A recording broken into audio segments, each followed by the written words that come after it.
911 emergency. I think I need to report a break-in and a murder. My wife is on the floor, bloody, stiff, not moving. When's the last time you saw her? Alright, you're good. Take a deep breath. I'm a fireman. I was at work yesterday, so I saw her about 36 hours ago, I guess. George Tiafay mampir ke rumah istrinya bersama putri mereka yang berusia 8 tahun. Di sana ia menemukan pintu garasi terbuka, tanda mencurigakan yang membuatnya masuk untuk memeriksa. Di dalam, ia menemukan istrinya, Shauna Tiafay, tergeletak tidak bergerak di lantai, sudah lama meninggal. Dalam waktu singkat, hanya 36 jam sejak terakhir ia melihat istrinya, hidup George dan putrinya berubah selamanya. Shauna yang masih menjadi istrinya meski mereka sudah berpisah, telah meninggal. George, sosok pemadam kebakaran yang dihormati, harus menghadapi kenyataan pahit ini. Namun kasus ini tidak sesederhana itu. Bagaimana kisah lengkapnya? Sebelumnya silakan subscribe dulu channel ini serta nyalakan loncengnya untuk mengetahui kasus-kasus kriminal yang terjadi di berbagai negara. Dini hari tanggal 29 September 2012, Shauna, seorang pelayan koktail, terlihat di CCTV keluar kerja dari Palms Casino pukul 3:01 pagi. Itu menjadi terakhir kalinya ia terekam hidup. Ia berkendara sekitar 30 menit menuju rumahnya, masuk melalui garasi, lalu berjalan dalam gelap tanpa menyalakan lampu. Hanya ingin segera tidur setelah shift panjang yang melelahkan. Namun saat berjalan di lorong menuju tangga, segalanya berubah menjadi mimpi buruk. Seseorang sudah menunggunya di kegelapan membawa palu. Penyerang itu langsung menyerangnya. Shauna berusaha melindungi wajahnya dengan tangan, tetapi jari-jarinya dipatahkan. Lalu ia dipukul dengan palu hingga tewas. Siapa pelakunya dan mengapa ia dibunuh? Shauna lahir pada Maret 1966 di Salt Lake City, Utah, dan dibesarkan dalam keluarga Mormon bersama 1 saudara perempuan dan 5 saudara laki-laki. Saat berusia 12 tahun, keluarganya pindah ke Pennsylvania lalu ke Virginia, tempat ia bersekolah di Salt Lake High School. Di sana ia dikenal populer, feminim, dan aktif sebagai cheerleader. Ia lulus pada tahun 1984 dengan masa depan yang cerah. Namun pada tahun 1994, di usia 28 tahun, Shauna memutuskan pindah ke Las Vegas, kota yang sangat berbeda dari latar belakang religiusnya. Ia ingin lebih dekat dengan saudara perempuannya, Paula. Awalnya, ia bekerja di toko retail mewah seperti Saks Fifth Avenue dan Neiman Marcus. Namun ia menjadi tertarik dengan dunia kasino dan resort Las Vegas yang menjanjikan penghasilan besar, bahkan hanya sebagai pelayan. Beberapa tahun kemudian, ia bekerja sebagai pelayan koktail di Fiesta, lalu mendapat kesempatan bekerja di Palms Hotel Casino saat dibuka pada tahun 2001. Shauna sangat menyukai pekerjaannya. Baginya pekerjaan itu glamor, menyenangkan, dan penuh peluang. Rekan kerjanya bahkan mengatakan bahwa Shauna selalu ceria, penuh tawa, dan mencintai pekerjaannya. Dari tips dan gaji, ia bisa menghasilkan hampir 1,7 miliar per tahun. Pada tahun 2002, di tempat kerjanya di Palms, ia bertemu dengan George Tiafay. George, yang lahir September 1972, 6 tahun lebih muda darinya, dan dibesarkan di peternakan ayam. Ayahnya meninggal saat ia masih kecil, dan ia dibesarkan dengan nilai-nilai kerja keras. Ia lulus sebagai siswa terbaik di sekolahnya dan melanjutkan ke Akademi Militer USA di West Point. Ia kemudian bertugas di Army Corps of Engineers, membangun sekolah dan sistem air di negara berkembang. Setelah keluar dari militer, ia merasa tidak puas dengan pekerjaan kantoran sebagai insinyur, lalu memilih menjadi pemadam kebakaran di Las Vegas. George dikenal karismatik, bekerja keras, dan berjiwa keluarga. Ia bahkan membantu ibunya yang merawat saudara perempuannya yang cacat. Ia juga dianggap tampan hingga pernah tampil dalam kalender pemadam kebakaran. Tak heran, Shauna tertarik padanya. Keduanya cepat akrab. Setahun setelah bertemu, mereka memiliki seorang anak perempuan. 3 tahun kemudian, mereka menikah di Hawaii pada 16 Maret 2006, 3 hari setelah ulang tahun ke-40 Shauna. Pernikahan mereka tampak sempurna, bahagia tanpa tanda tragedi yang akan datang. Namun pada 2008, segalanya mulai berubah. Krisis ekonomi besar melanda Amerika, resesi terburuk sejak depresi besar. Tingkat pengangguran melonjak hingga lebih dari 10%, dan Las Vegas menjadi salah satu kota yang paling terdampak. Sebagai kota yang bergantung pada pariwisata dan industri kasino, krisis ini menghantam keras. Penyitaan rumah meningkat, dan pengangguran melonjak hingga 14%. Keluarga Tia Fey juga terdampak. George mengalami kerugian finansial dari krisis properti, dan mereka harus menyesuaikan gaya hidup. Tekanan ini memicu konflik dalam rumah tangga. George menjadi semakin cemburu dan mengontrol. Ia menuduh Shauna berpakaian tidak pantas untuk pekerjaannya, bahkan di depan anak mereka. Shauna tidak bisa menerima hal itu, apalagi jika didengar oleh putri mereka. George juga mengkritik kebiasaan belanja Shauna yang terbiasa mandiri secara finansial. Di sisi lain, Shauna merasa tidak nyaman dengan seorang pria tunawisma yang dipekerjakan George untuk membantu pekerjaan rumah. Ia menganggap pria itu menyeramkan. Hubungan mereka pun semakin memburuk dari waktu ke waktu. Mereka telah bersama selama 1 dekade dan menikah selama 6 tahun, ketika akhirnya Shauna memutuskan ia sudah cukup dan keluar dari rumah mereka pada April 2012. Putri mereka saat itu berusia 8 tahun dan mereka mulai berbagi hak asuh. Namun itu tidak mudah, karena Shauna masih bekerja malam sebagai pelayan koktail, sementara George menjalani shift panjang sebagai paramedis dan pemadam kebakaran. Akibatnya, anak mereka sering tinggal bersama ibu George yang tinggal di dekat sana. Mungkin demi anaknya, Shauna belum siap benar-benar mengakhiri pernikahan.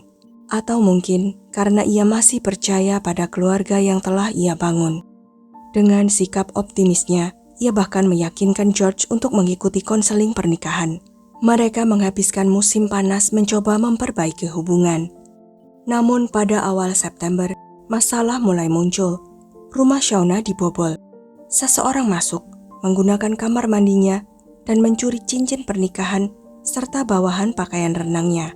Pelaku juga meninggalkan sesuatu, sepasang celana boxer ukuran kecil. Meski kejadian itu menakutkan, Shauna tidak meningkatkan keamanan rumahnya. Ia percaya hal buruk tidak akan terjadi 2 kali. Namun ia salah. Pagi buta tanggal 29 September, hanya 3 minggu setelah pembobolan itu, ia pulang kerja sekitar pukul 3 dini hari. Dalam kondisi lelah dan tertekan oleh masalah rumah tangga, serta tanggung jawab sebagai ibu, ia tidak waspada. Ia tidak pernah menyangka seseorang sudah menunggunya di dalam rumah. Dalam gelap, membawa senjata. Luka di kepalanya begitu parah hingga para medis yang datang setelah panggilan darurat George sempat mengira ia ditembak. Ini jelas pembunuhan yang disengaja. Polisi langsung mencurigai George. Dalam kasus seperti ini, suami sering menjadi tersangka utama. Namun George memiliki alibi. Ia sedang menjalani shift 24 jam di kantor pemadam kebakaran. Putri mereka menginap di rumah neneknya. Dan pagi harinya George menjemputnya, lalu mampir ke rumah Shauna karena anak mereka ingin mengambil sesuatu. Mereka menemukan kejadian mengerikan itu seolah-olah secara kebetulan.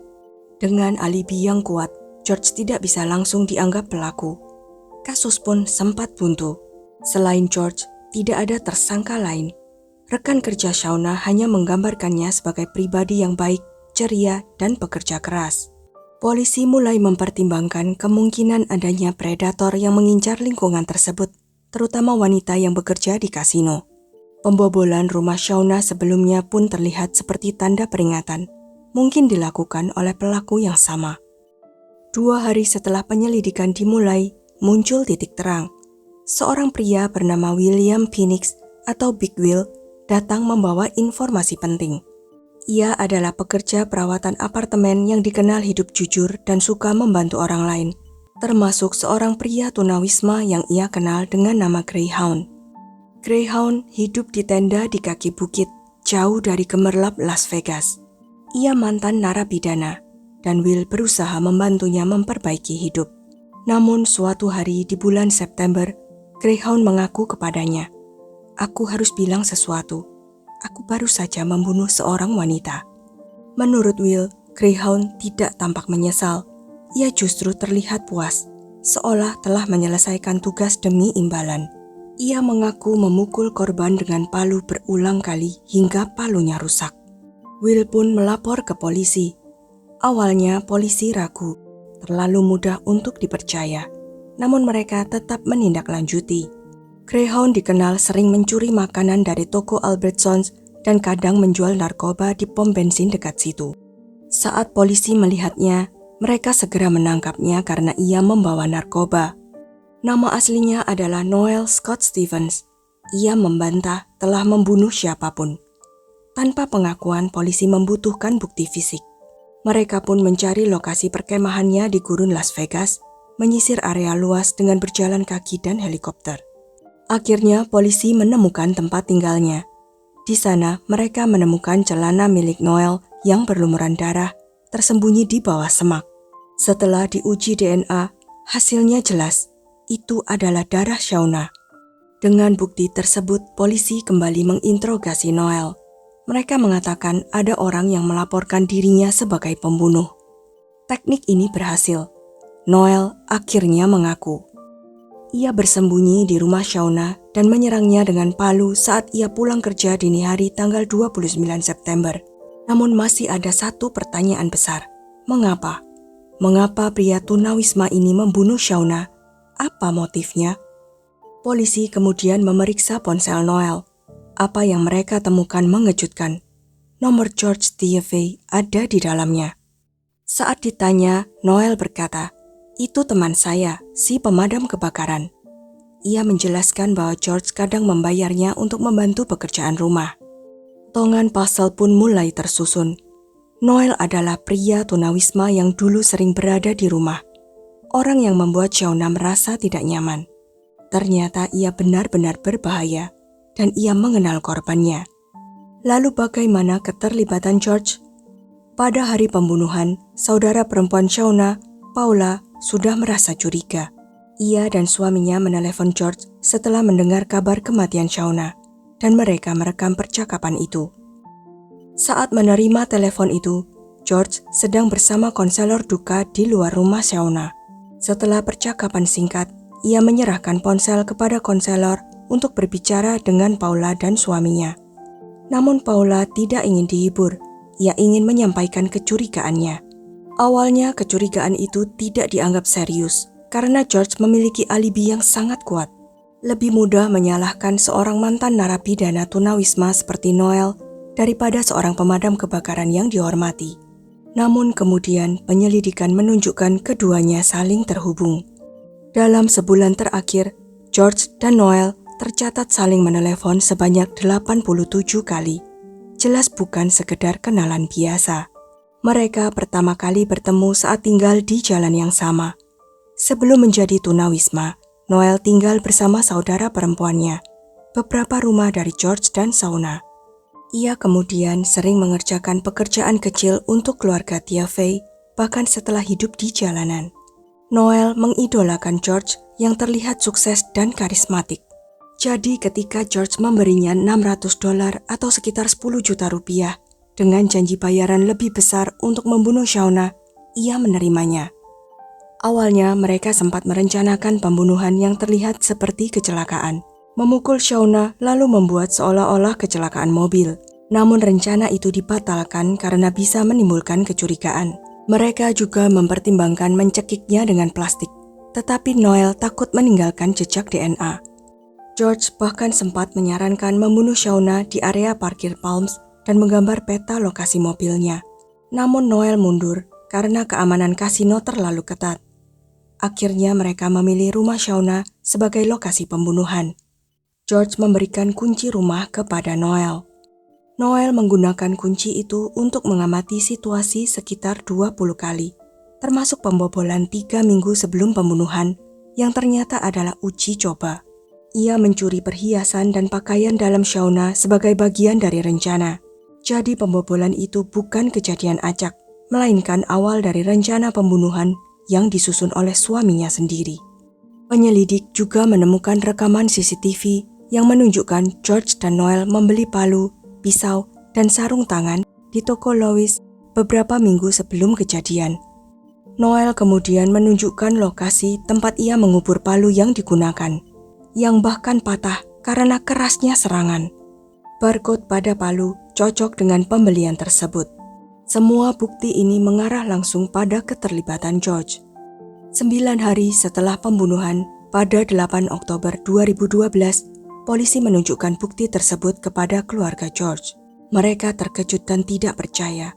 Setelah itu, saudara perempuan George meneleponnya. Tak lama kemudian, George meninggalkan putrinya di rumah ibunya dan melaju kencang dengan mobilnya. Ia menabrak pembatas jalan dengan kecepatan tinggi, diduga sebagai percobaan bunuh diri. Ia selamat karena mengenakan sabuk pengaman. Di rumah sakit, George Tiafe resmi didakwa atas pembunuhan istrinya. Sementara itu, Noel Scott Stevens juga didakwa. Pada tahun 2013, Noel mengaku bersalah dan setuju bersaksi di pengadilan dengan imbalan tidak dijatuhi hukuman mati. Dalam persidangan, Noel menjadi saksi kunci. Meski memiliki riwayat gangguan mental dan kadang tidak konsisten, kesaksiannya tetap kuat. Ia mengakui bahwa dirinya yang membobol rumah Shauna dan meninggalkan celana boxer sebagai bagian dari uji coba. Kesaksian ini menjadi pukulan terakhir bagi George. Noel juga mengatakan bahwa pintu garasi yang terbuka adalah sinyal untuk George bahwa tugas telah selesai. Fakta ini membuat semakin mengerikan bahwa George membawa putrinya ke rumah itu keesokan harinya. George tidak bersaksi di pengadilan. Satu-satunya saksi yang membelanya adalah saudara perempuannya yang menyatakan ia orang baik. Namun itu saja tidak cukup. Pada 3 September 2015, George dinyatakan bersalah atas semua dakwaan, termasuk pembunuhan tingkat pertama. Ia dijatuhi hukuman penjara seumur hidup pada Desember 2015. Pada 2017, ia mencoba mengajukan banding dengan menulis sendiri petisi setebal 100 halaman. Ia mengklaim mendapat bantuan hukum yang tidak efektif, serta menyatakan bahwa obat-obatan yang ia konsumsi dan perintah dari Tuhan mempengaruhi tindakannya. Namun banding tersebut ditolak. Pengadilan menyimpulkan bahwa George merencanakan pembunuhan ini dengan sangat rapi, sambil tetap bekerja, merawat anaknya, dan menjaga hubungan baik dengan Shauna agar tidak menimbulkan kecurigaan. Motif utamanya diyakini adalah uang. Penyelidik menemukan bahwa George mencoba menyembunyikan aset, dan konflik rumah tangga mereka banyak berkisar pada masalah keuangan sejak krisis ekonomi 2008. Didorong oleh masalah itu, George dengan tanpa perasaan menyewa Noel untuk membunuh istrinya sendiri. Kisah ini meninggalkan satu pertanyaan besar. Bagaimana seseorang bisa merencanakan hal sekejam ini terhadap orang yang pernah ia cintai? Sekian kisah kali ini. Jangan lupa untuk klik like, share, subscribe, dan komen ya pendapat kalian. Sampai jumpa lagi di video-video selanjutnya.